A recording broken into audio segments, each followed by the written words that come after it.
Shalom. We are going to take a look at these psukim one more time, and take a look at Rashi defining Korach's initial claim against Moshe Rabbeinu. We said that Vayikach Korach ben Yitzhar ben Kahat ben Levi. This is all one person. This is Korach, and just showing his yichus, showing his family tree to Levi, to show that there really actually is a connection between him and Moshe, which we'll see later. V'Datan v'Aviram, two different people, we are also going to see later. Bnei Eliav, the sons of Eliav.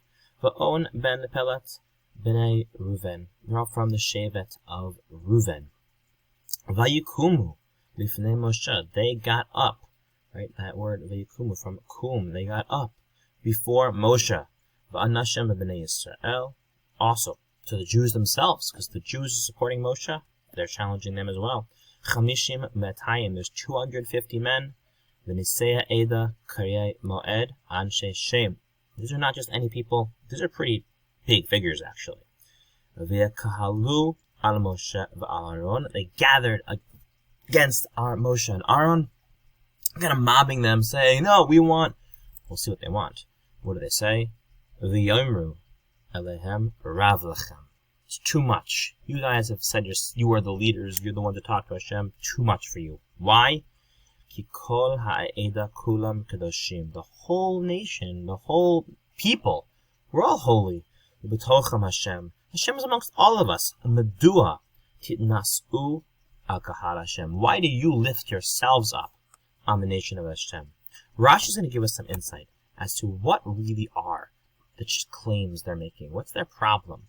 We're going to see some of these on the worksheet you'll see after. You're going to fill in. Some of them you're going to learn and interpret. So you're going to understand all these now as we go through them.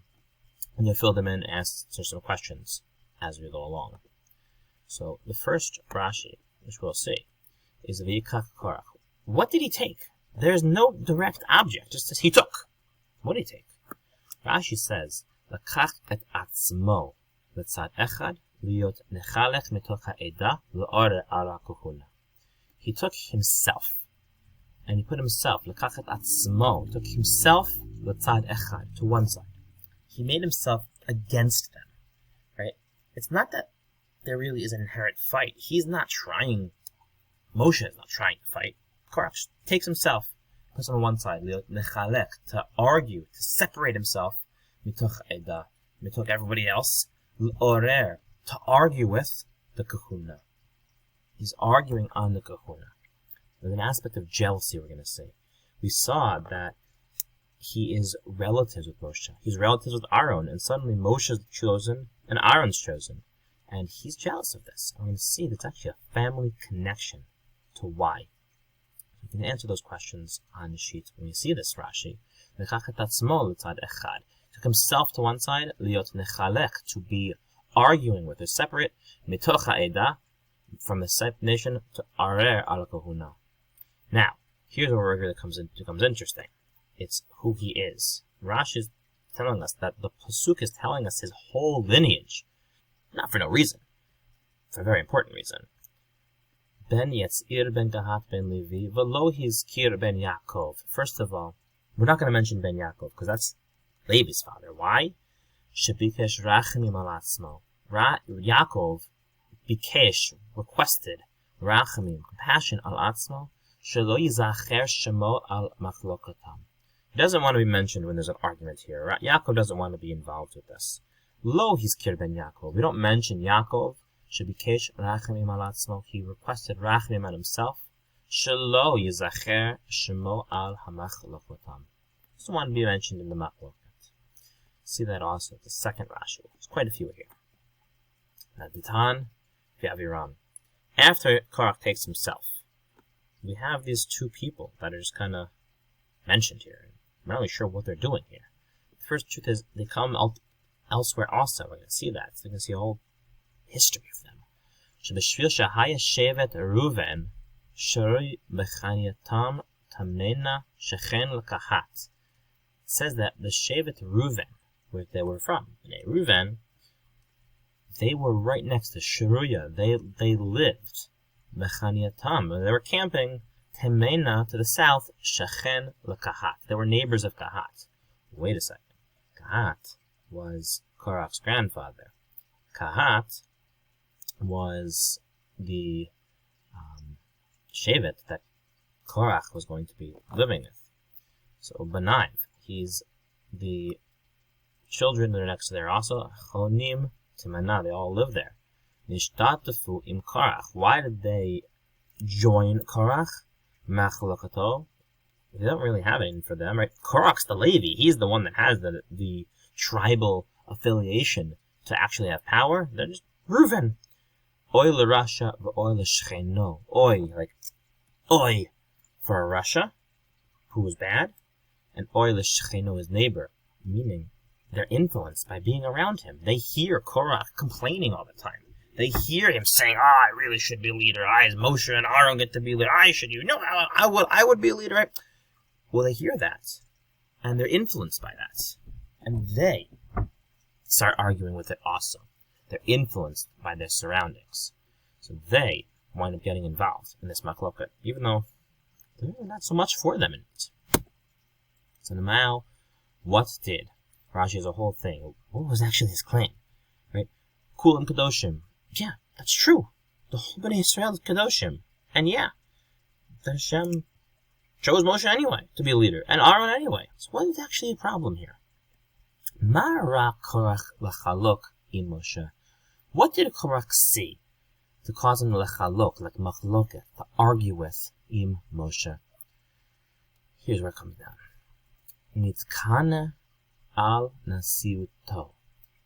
He got jealous. Kane means jealousy.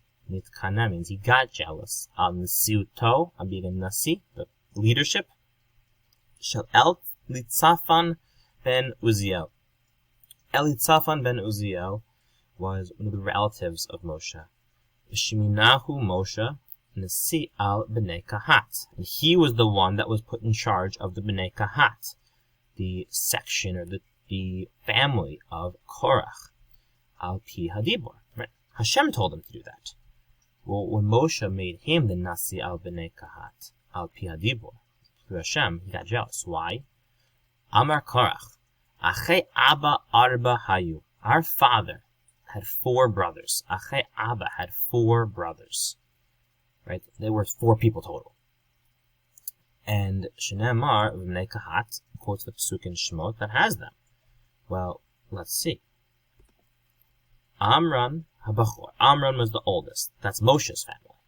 Natlu Shnei Vanayev Gadula. 2 of those children became great. Echad Melech.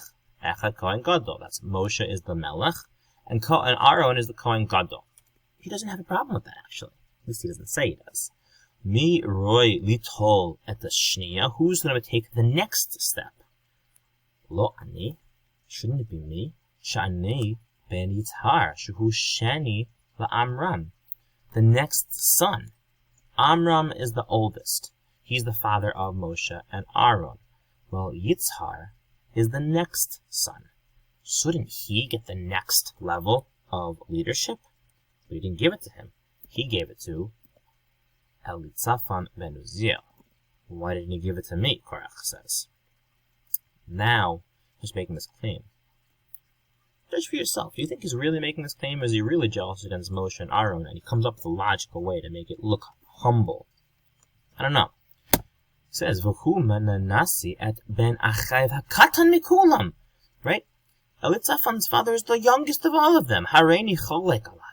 Umvatel et devarav. I argue with that. That's not fair. Right? Pulls the whole fair thing. That's not fair.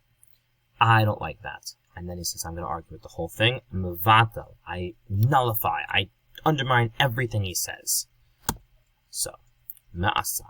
Now what's he do? Amad v'kanes Reish Nun Roshei Sanhadraot. If you look at the Gematria, Reish Nun is 250. That's Chamishim Me'atayim. The Pasuk says, Roshei Sanhadraot. They are the leaders of the people. Very, very big deals. Reuven Meshevet Reuven. Most of them are from Reuven, right? Shechenav, the neighbors. We saw that. Oy l'Rasha v'oy l'Shechena. V'heim alitzur ben Shedeur v'chavarav k'yotzebo. He takes those people and he brings them to Moshe. And now it gets interesting. More interesting. They have a logical argument. V'hilbishan talitot mekulam techelet. They take a talit that is made of all techelet. There's a mitzvah to put a blue string on tzitzit. Some people actually do this mitzvah today, and they might have the techelet, and they take the whole talit and they make a techelet. Now the mitzvah is to make one string.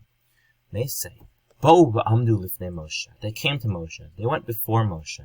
Amru lo talit shekulo shel techelet. If the whole thing is techelet, chayevet b'tzitzit or patura?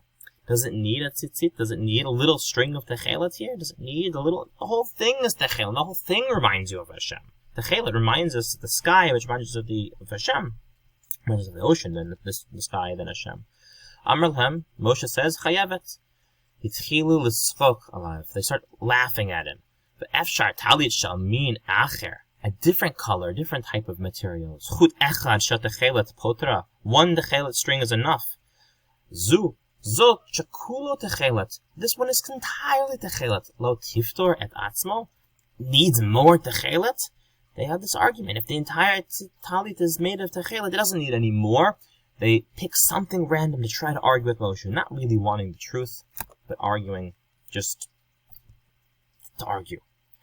So they bring this argument. We see that Korach is taking an interesting approach. On the one hand, we see that really he took himself to argue about it. He really wanted that greatness, that leadership.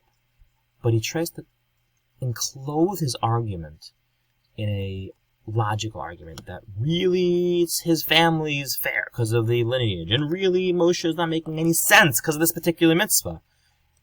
The truth is he's just jealous. He doesn't give that away. Here's the beginning of his claim. We're going to see what they do next, later.